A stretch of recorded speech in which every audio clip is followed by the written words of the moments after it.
সব সরকারের উপদেষ্টা হওয়ার পরপরই আপনি আওয়ামী লীগের দীর্ঘ ঐতিহ্যের প্রশ্ন করে তাদের দল গুছানোর পরামর্শ দিয়েছিলেন, কিন্তু এখন তো স্পষ্ট আপনার সরকার সেই সুযোগ আর দিতে চায় না। আপনি কি আপনার মতেই আছেন নাকি আপনি না, ওই সময় তো আমি এই কথাটা বলেছি, যত এটা অ্যাডভান্স বলেছি, তারপরে কিন্তু অনেকে একই কথা বলেছে। আমি হ্যাঁ, যা বলেছি সেটা কিন্তু খণ্ডিত আকারে এসেছে। ওকে, আমি পুরো জিনিসটাই আসেনি। আমি বলেছিলাম যে যারা অন্যায় করেছে তাদের তো বিচার হবেই। হুম হুম তারা এই বিদেশে বসে না করে আপনারা আসুন, ইউ ফেস ইউর পিপল। হুম হ্যাঁ, লোকজনকে আপনার ফেস করুন, হুম দেন ইউ সি যে আপনারা কতখানি পপুলার।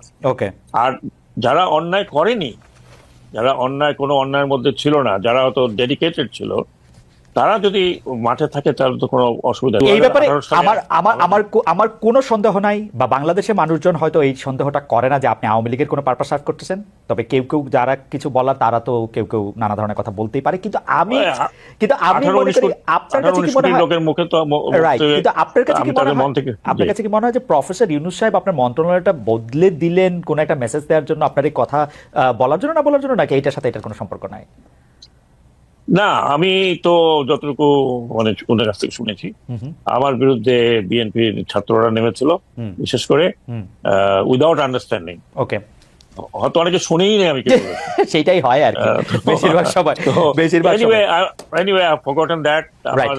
না না, ঠিক আছে, কারোর বিরুদ্ধে কোনো অভিযোগ নেই।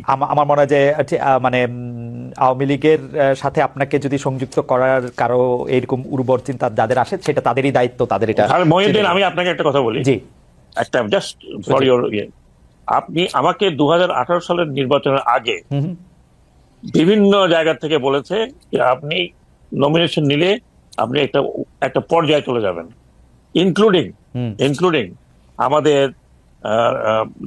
একটা সংস্থা।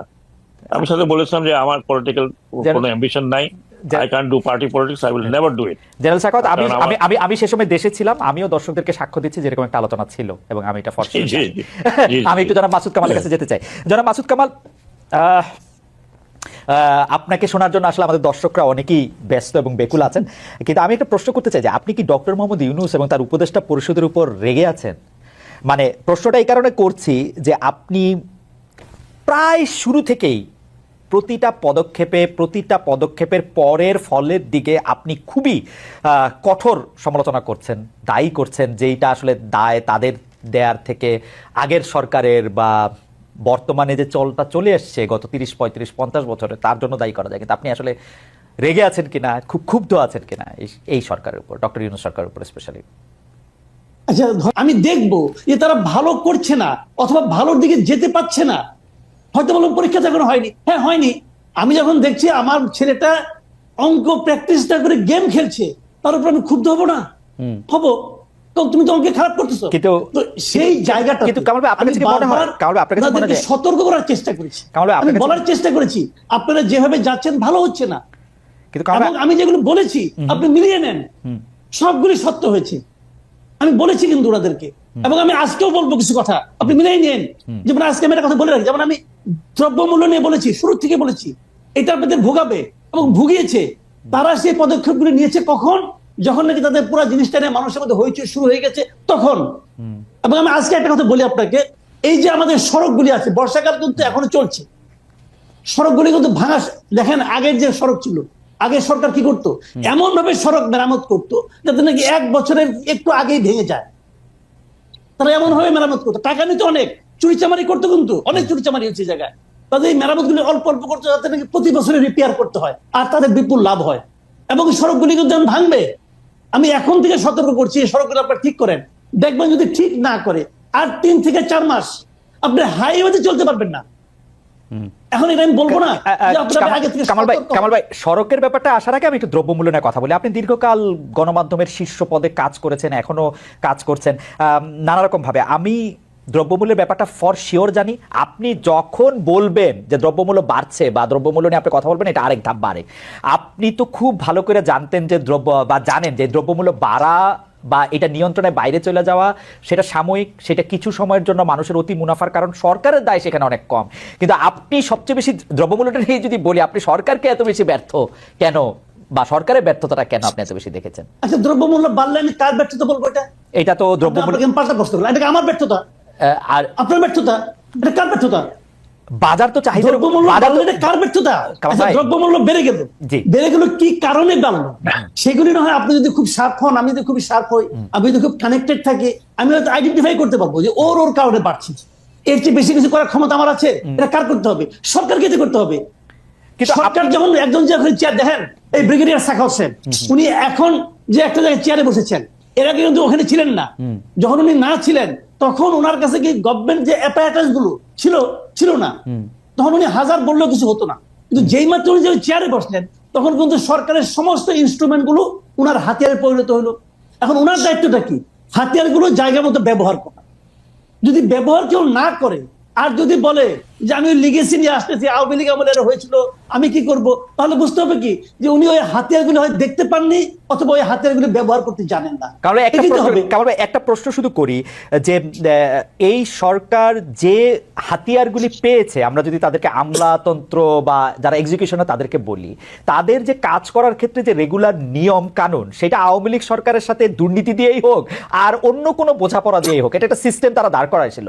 এখন এই সরকার আইসা তো সেই হাতিয়ারগুলি ব্যবহার করতেছে, যেটা নানাভাবে দুর্নীতির মরিচা পড়া, অন্যায়ের ঝামা দিয়ে ভোতা হয়ে যাওয়া, সেগুলি তারা কিভাবে আর ব্যবহার করবে? মানে আমি জানতে চাইতেছি আসলে, মানে এটা আমি আপনাকে বলি যে সেগুলি তারা ব্যবহার করছে কেন? তাদের কি সেগুলি কি ব্যবহার করার জন্য আমরা তাদের হাতে পায়ে ধরছিলাম যে ভাই আপনি এই আমলাকে নিয়ে এই কাজ করেন বলছিলাম? কেন ওনারা ওই আমলাকে নিয়ে কাজ করছেন? কেন ওনারা ওই সচিবকে নিয়ে কাজ করছেন? আমি একটা কথা আপনাকে বলি, শুনেন। 4 অগাস্ট মানে 12টা 1টা 2টা বন্ধ হয় না এই পর্যন্ত বাংলাদেশের কোনো একজন সচিব শারীরিক ভাবে, মানসিক ভাবে, আর্থিক ভাবে অথবা আধ্যাত্মিক ভাবে শেখ হাসিনার পতন চেয়েছিল? চায়নি। বরং যারা তাদের সমস্ত কিছু দিয়ে শেখ হাসিনার গভর্নমেন্ট টিকে থাকুক সেটা চেয়েছিল। 5 তারিখে সবাই এই গণঅভ্যুত্থানের মাধ্যমে আসা নতুন সরকারের পক্ষে হয়ে গেল। 8 তারিখে শপথ দিল, তারা সবাই ডক্টর ইউনূসের লোক হয়ে গেল, ব্রিগেডিয়ার সাখাওয়াতের লোক হয়ে গেল। ওনারা তাই মনে করছেন কেন? কেন তারা ব্যবস্থা নিলেন না? এখন যদি উনি বলেন যে ওনাদের রেখে যাওয়া ইনস্ট্রুমেন্ট আমি কিভাবে কাজ করব, তার মানে কি ওই ইনস্ট্রুমেন্ট গুলো তো আপনাকেই রাখছেন আপনাদের কাছে। আপনি বলবেন কি হতে পারতো? আমি আপনাকে বলি না যে পুরো আমলা আপনি শেষ করে দেন, আমি বলি না। আমি এটা বলি যে যারা নাকি অ্যাক্টিং সচিব ছিলেন, যারা, তাদেরকে আপনাদের উচিত ছিল প্রথম 1 সপ্তাহের মধ্যে সরাই দেওয়া। সরাই দিলে কি হইতো? পুরো আমলাতন্ত্র, পুরো ব্যুরোক্রেসির মধ্যে একটা মেসেজ যাইতো। কারণ একটা জিনিস আপনি মানবেন, আপনি দীর্ঘদিন নিজের সাংবাদিকতা করেছেন, মানবেন যে জয়েন্ট সেক্রেটারি, এডিশনাল সেক্রেটারি পর্যন্ত প্রতিভা দেওয়া হওয়া যায়, কিন্তু সেক্রেটারি হতে হলে তাকে অবশ্যই সেই গভর্নমেন্টের সঙ্গে পলিটিক্যালি ইনভলভ থাকতে হয়। সেই গভর্নমেন্টের সমস্ত সেক্রেটারি নিয়োগ হয় রাজনৈতিক ভাবে। আমি একটু বোঝার রাজনৈতিক ভাবে নিয়োগ করে সেক্রেটারিতে সরাই দিতেন ভাই, এতে কোনো দেশের ক্ষতি হইতো না। ছাত্ররা যদি উপদেষ্টা হইতে পারে, এডিশনাল সেক্রেটারি দায়িত্ব পালন করতে পারতো। পারেন নাই কেন করতে? কারণ আপনারা ওই সিস্টেমকে টিকে রাখতে চাইছেন। এখন চাইয়ে নেওয়ার পরে যদি বলেন যে আমার হাত পা বাঁধা, আমি কি করবো? না, আপনার কাছে সত্যি মনে, অন্য একটা জায়গা থেকে বলি, আপনার কাছে সত্যি মনে যে এই সিস্টেমটা টিকে রাখতে চাইছে এই অন্তর্বর্তীকালীন সরকার? ধরেন 80 জন সচিবের বাদ দেওয়াটা কি প্র্যাকটিক্যাল ছিল? মানে প্রথমে আইসাই প্র্যাকটিক্যাল ছিল, কিন্তু এই সরকারের পক্ষে উপলব্ধি করা কঠিন ছিল। কেন ছিল? কারণ এই সরকারের মধ্যে অনেকগুলি সচিব ছিল। এই সরকার সচিব নির্ভর সরকার ছিল, এবং বয়স্ক সচিব, সবাই রিটায়ার্ড সচিব ছিল অনেকগুলো। তারাই প্রভাব বিস্তার করেছেন, এবং তারা বুঝে, এবং যখন একজন বয়স্ক হয়ে যান তিনি কিন্তু পরিবর্তনকে ভয় পান। আমরা একদিকে আমরা, আবার একদিকে বয়স্ক, পারবেন না তো কিছু করতে। কামাল ভাই খুব চমৎকার করে বলছেন। আমি আজকে আরো অনেকগুলি বিষয় আছে, সেজন্য আমি এইটা এখানে রাখলাম, কিন্তু আমার অনেক শুনতে ইচ্ছা করতেছিল আরো। ব্রিগেডিয়ার জেনারেল সাখাওয়াত, আপনি কি একটু বলবেন? কামাল ভাই একটা একদম স্পেসিফিক কথা বলেছেন যে আপনারা আসলে এই যে অজুহাতগুলি, এগুলি রাখতেই চাইছিলেন। গত সরকারের এই মাথার উপর চেপে বসা থাকা সিন্দাবাদের ভূতের মতো লোকদেরকে আপনারা রাখতেই চাইছিলেন, এটা কি ঠিক? আমি কি আমার কথা বলবো? নোবডি নোজ কে কখন যাবে। আমি বলি আপনাকে, আমার কথাই ধরুন। আমি স্বরাষ্ট্র মন্ত্রণালয়ে যিনি ছিলেন, তিনি 3 দিন ছিলেন, তারপরে কিন্তু চলে গেলেন, এখন তিনি জেলে আছেন। তারপরে আমি যখন নৌ মন্ত্রণালয়ে আছি, নৌ মন্ত্রণালয় খুব একটা ভাইটাল মিনিস্ট্রি, এখানে সবাই বললো যে একজন সেক্রেটারি আছেন, তিনি অত্যন্ত তুখোড় এবং ভালো কাজের লোক। বাট আমি যখন তার সম্বন্ধে জানতে পারলাম যে উনি যখন সমস্ত সচিবদের নেতা ছিলেন, তখন ওনার কিছু কর্মকাণ্ড ওয়াজ নট একজন সচিবের মতো ছিল না, মানে নিউট্রাল লোকের মতো ছিল না। তো উনি নিজে, তারপর উনি কিন্তু ওএসডি হয়ে গেছেন। তারপরে আরেকজন আসলো, আমি নিজেও জানতাম না, আমার এই সংস্থা থেকে একজন হলো ভালো ভালো। না জেনারেল সাখাওয়াত, আমরা যদি নাম্বারের কথা আসি, কারণ মাসুদ কামাল ভাই স্পেসিফিক 80 জনের কথা, মানে সচিবদের কথা বলেছেন, আমি জানি 80 জন সচিব পর্যায়ের কর্মকর্তা বা পদমর্যাদা রয়েছেন, এক দুজন বেশি টেশি হতে পারে। আপনার কাছে কি মনে হয় কত পার্সেন্ট সচিব এখনো পদে রয়েছেন? পার্সেন্টেজ এটা কি? আমি এক্স্যাক্টলি জানবো না, কারণ আমি জানি যে আমাদের যে উপদেষ্টারা আছেন তাদের বেশিরভাগই সচিব কিন্তু পরিবর্তন হয়ে গেছে। ওকে, না উপদেষ্টা তো 20 জন। কামাল ভাই, আপনার কাছে কি কোনো ডেটা আছে যে কতজন আওয়ামী লীগ সচিব এখনো রয়ে গেছেন সচিব পদে বা কর্মরত ভাবে? আমার কাছে ডেটা নেই, কিন্তু আমি যতটুকু আমি বলি, আমি তো বিভিন্ন পত্র পত্রিকা পড়ি, একজন সচিব চলে গেলে কিন্তু সেটা খবর হয়। তো আমার জানা মতে 10 জনের বেশি সচিব যায়নি। কিন্তু এগুলো আমি একটা জিনিস বলি, শুনেন, আমি আমার এখান থেকে 3 জন গেছে কিন্তু। আচ্ছা, আমি ছোট একটা উদাহরণ দেবো বলি আপনাকে, একটা উদাহরণ দেবো তাহলে বুঝবেন। জিনিসটা হলো কি, আমি কিন্তু এই সচিবদের বিরুদ্ধে আমার কিন্তু ব্যক্তিগত কোনো রোষ নাই। আমি বলতে চাচ্ছিলাম পুরো আমলাতন্ত্রকে, পুরো ব্যুরোক্রেসিকে একটা মেসেজ দেওয়া।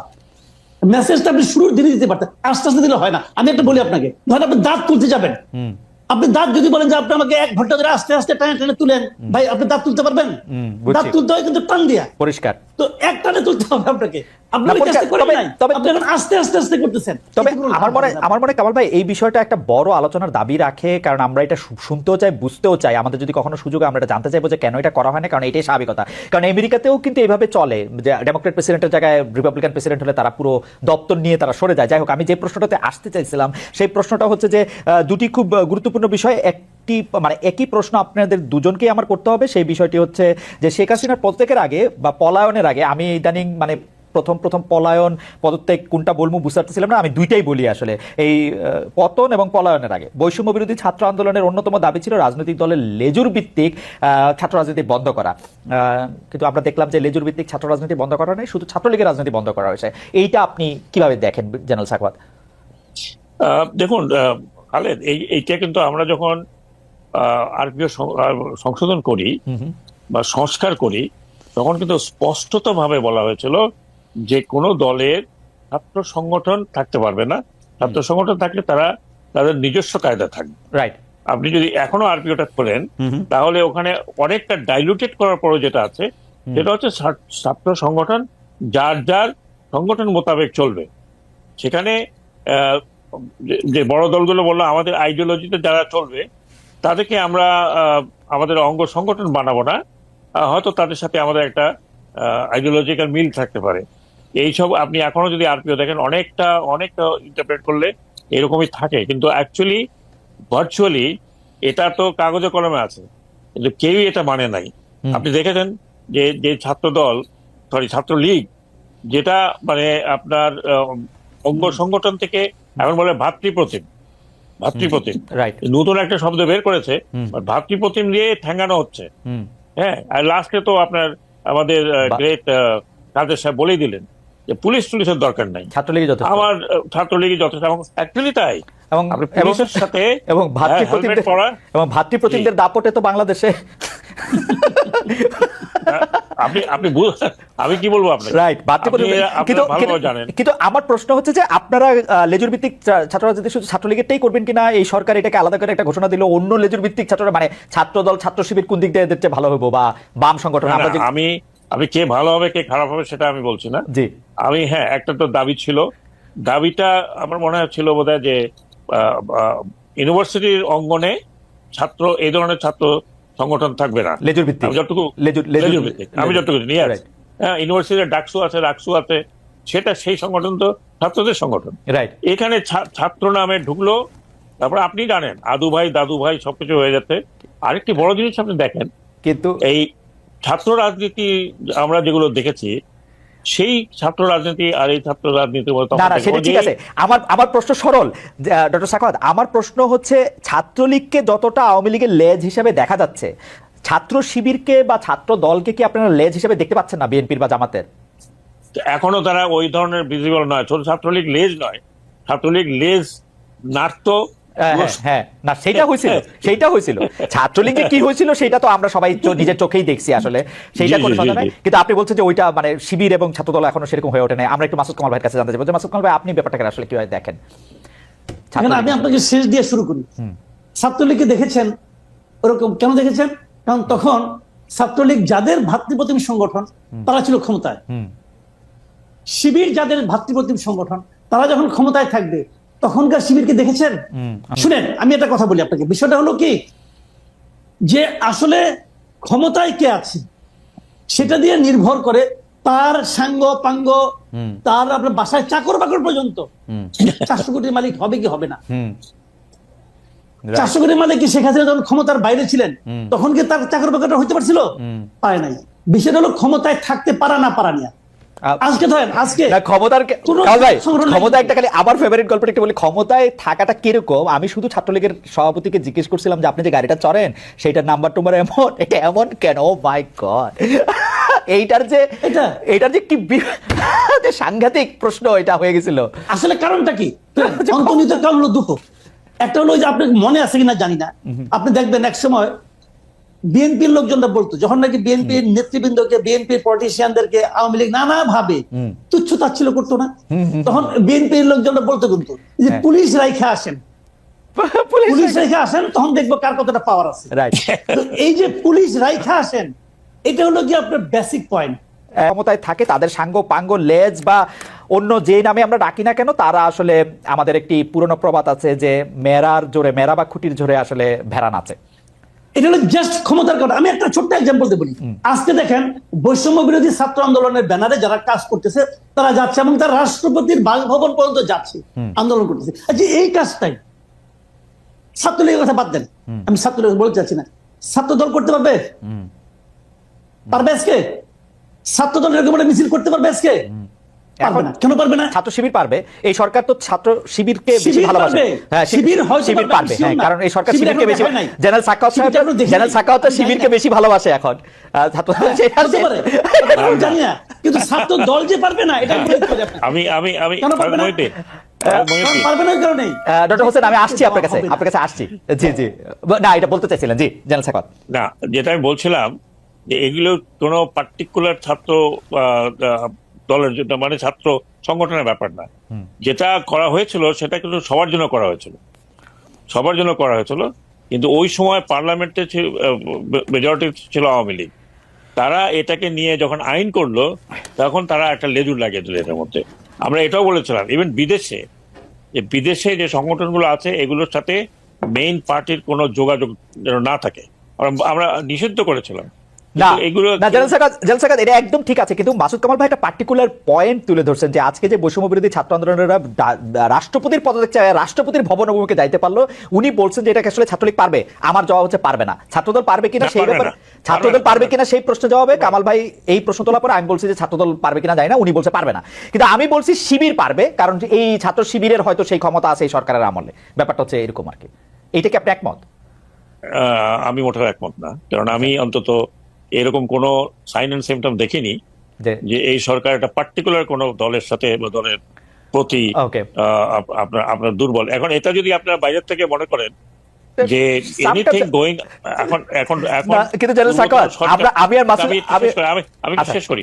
পূর্বতন সরকারের আনডিড গুলো যখন মানে আনডু করার প্রশ্ন আসে তখন কারো না কারোর সাথে মিলবে। আমি যেমন বলি আপনাকে, আমি যখন টক শোতে কথা বলতাম তখন আমি প্রায় শুনতাম যে আমি একটা পার্টিকুলার দলের দিকে ঝুঁকে গেছি, কারণ আমি যে কথাগুলো বলতাম সেগুলো হয়তো কোনো একটা পার্টিকুলার দলের পক্ষে যায়, যে তারা যেভাবে চাইছে নির্বাচন হওয়া, আমিও ঠিক সেভাবে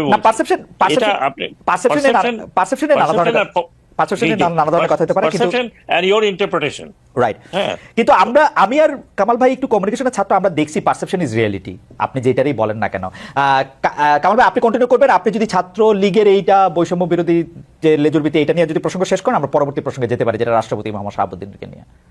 না, পরবর্তী প্রসঙ্গে যাচ্ছি।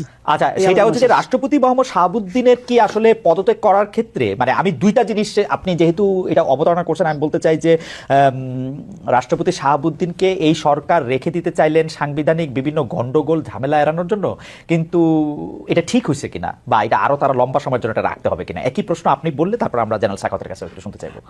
জি কামাল ভাই। আমি মনে করি আজকে তো ওনাদের একটা মিটিং ছিল উপদেষ্টাদের, ওনাদের মিটিং এ তারা সিদ্ধান্ত নিয়েছেন যে এই ব্যাপারে ওনারা পলিটিক্যাল পার্টির সঙ্গে আলাপ করে সিদ্ধান্ত নেবেন। আমি মনে করি এই যে সমস্যাটা তৈরি হয়েছিল গত কয়েকদিনের, এটার সবচেয়ে সম্ভাব্য সবচেয়ে ভালো পদক্ষেপ ওনারা নিয়েছেন, সবচেয়ে ভালো সিদ্ধান্ত ওনারা নিয়েছেন। কারণ এটা নিয়ে আপনি হইচই করতে পারেন, বাড়াবাড়ি করতে পারেন, যা কিছুই করতেন, তাতে একটা কথা মাথায় রাখতে হবে ভাই, এই উপদেষ্টা পরিষদ বলেন, এই অন্তর্বর্তী সরকার বলেন, তাদের কাজটা কি, মূল লক্ষ্যটা কি? এই রাষ্ট্রপতি শাহাবুদ্দিন চুপ্পু থাকলো কি থাকলো না, এতে কি তাদের ওই কাজের কোনো কিছু হেরফের হবে? বরঞ্চ এটা করতে গেলে যে জটিলতা তৈরি হবে, তাতে ওনাদের যে মেইন কাজটা সেটা বাধাগ্রস্ত হবে, সেটা ক্ষতিগ্রস্ত হবে। আর কি হবে, হুজুগের বসে একটা দাবি তুলেছেন আমাদের হাসনাত আব্দুল্লাহরা, ওনারা তুলেছেন, ওনাদের এই যে তোলাটা, এটা কিন্তু আমি করছি না, মানে মানে আমি এটাকে অনার করছি। কামাল ভাই কি জটিলতা তৈরি হবে? কামাল ভাই কি জটিলতা তৈরি হবে? কামাল ভাই কি জটিলতা তৈরি হবে? এটা আপনি করতে পারতেন শুরুতে। আচ্ছা, এখন শুরুতে করেন নাই। এখন জটিলতা তৈরি হবে মনে শুরুতে বরং করছেন? আপনি এই সাংবিধানিক পদ্ধতির মধ্যে ঢুকে গেছেন, শপথ দিচ্ছেন এই রাষ্ট্রপতির কাছে সংবিধান সমুন্নত রাখার কথা বলে শপথ দিচ্ছেন, নিছেন তো রে ভাই। তো এখন এইগুলি যেগুলো হয়েছে, এখন বাস্তবতার খাতিরে আমি মনে করি উনি তো আপনার জন্য কোনো ক্ষতি করছেন না আপাতত, কিন্তু করতে গেলে, তাকে পদত্যাগ করাইতে গেলে সমস্যা হবে। কি সমস্যা সমস্যা হবে? মানে পদত্যাগ করবেন আপনি কোন আইনে? কামাল ভাই এখন একমাত্র করাইতে পারবেন গাইড জুড়ে। কামাল ভাই আমি আপনার স্পষ্ট বলি, বাংলাদেশের সংবিধানে প্রধান উপদেষ্টা বা উপদেষ্টার কোনো জায়গা ছিল না। এখন রাষ্ট্রপতি প্রধান উপদেষ্টা সহ অন্য উপদেষ্টারা এর জায়গা কইরা নিয়ে গিয়া সুপ্রিম কোর্টের আপিল বিভাগের মতামত চাইছে, সাবেক প্রধান বিচারপতি সহ 7 জন মিলা সাইন করে এটা ঠিক করে দিছে। এরকম ঠিক আরো 10 বার করে দিবে, অসুবিধা কি? এটা তো প্রধান বিচারপতি এখন আসেন, একজন প্রধান বিচারপতির অধীনে আরেকজন রাষ্ট্রপতি হিসেবে শপথ নেবেন, রাষ্ট্রপতি পদত্যাগ করবেন, কি আর হবে? এবং কোন আর সংবিধান তো হবেন আর কি হবে? মানুষের কাছে হাসি। সারা দুনিয়া তো দেখতেছে না, শুনেন, সারা দুনিয়া কিন্তু দেখতেছে। আমি এর কথা বলি, একটা সময় এমন ছিল আপনি যা করতেন সেটাই বৈধ হইতো, ওইটা প্রথম 7 দিন কেউ দেখতো না, কিন্তু 2.5 মাস পরে এসে যখন আপনি এটা করতে যাবেন, ওই কাদা মাটি যখন থাকে না, যে শেপ দিবেন সেই শেপই হবে, কিন্তু এর মধ্যে মাটি অনেক শুকায় গেছে। না ঠিক আছে, 2.5 মাস আগে আমার মনে হয় না যে চেয়ারটার আমার কোনো বদলের দরকার আছে। এখানে এই চেয়ারটা যখন কথা বলে যে আমি আসলে পদত্যাগ দেখি নাই, তখন তো আমার মনে হইতেই পারে যে স্টেবিলিটির জন্য আমার এই চেয়ার দেখি নাই বলেন না, উনি বলছেন যে জিনিসটা আমি কিন্তু ওইটাকে জাস্টিফাই করি। আমি বলি একটা কথা আপনাকে, দেখেন মতিউর রহমান চৌধুরী উনি আমাদের সিনিয়র, আমার সঙ্গে মনে হয়েছে এটা ছিল একটা অনানুষ্ঠানিক আলাপচারিতা। মতিউর রহমান চৌধুরী ইন্টারভিউ নেওয়ার জন্য গেছেন, যদি হইতো তাহলে ওখানে ওনার ফটোগ্রাফার থাকতো, ওইটা নিয়ে বড় প্রশ্ন উত্তর ভাবে এটা ছাপাও হইতো। এটা ছিল একটা অনানুষ্ঠানিক আলোচনা, সেখানে প্রসঙ্গটা উঠেছে। এবং সেখানে আপনি এটাও দেখেন, উনি কিন্তু বলেছেন যে ওই কাগজটা আমি পাই বা না পাই, সত্য হচ্ছে উনি আর নাই। কিন্তু কামাল ভাই আপনার কাছে মনে হয় না, কিন্তু কামাল ভাই আপনার কাছে মনে হয় না, কামাল ভাই আপনার মনে হয় না যে জনাব শাহাবুদ্দিন চুপ্পু যে কথাটা বলছেন না সেটা আপনি বলছেন, এটা অনানুষ্ঠানিক আলোচনা না আনুষ্ঠানিক আলোচনা? রাষ্ট্রপতির দপ্তর থেকে বলতেই পারতো, অফ দ্য রেকর্ড আমার সাথে কথা বলে গিয়ে এগুলি বলছে, এটা ঠিক না, এটা তো বলা হয় না। না, অফ দ্য রেকর্ড বলি, আমি অনানুষ্ঠানিক আমি বলছি এই কারণে, আমি আমার কমন সেন্স থেকে বুঝি, আমার সাংবাদিকতা অভিজ্ঞতা থেকে বুঝি। যদি আমি রাষ্ট্রপতির এই সময় একটা ইন্টারভিউ পাই, তাহলে তো ভাই এটা নিয়ে আমি কালকে আমার পত্রিকাতে বিরাট একটা ইন্টারভিউ ছাপা হইতো। আমি কি কোনো ক্যামেরা পার্সন নিয়ে গেছিলাম? নো, আমি একা গিয়েছিলাম। না, এটা আপনার ইন্টারপ্রিটেশন আছে।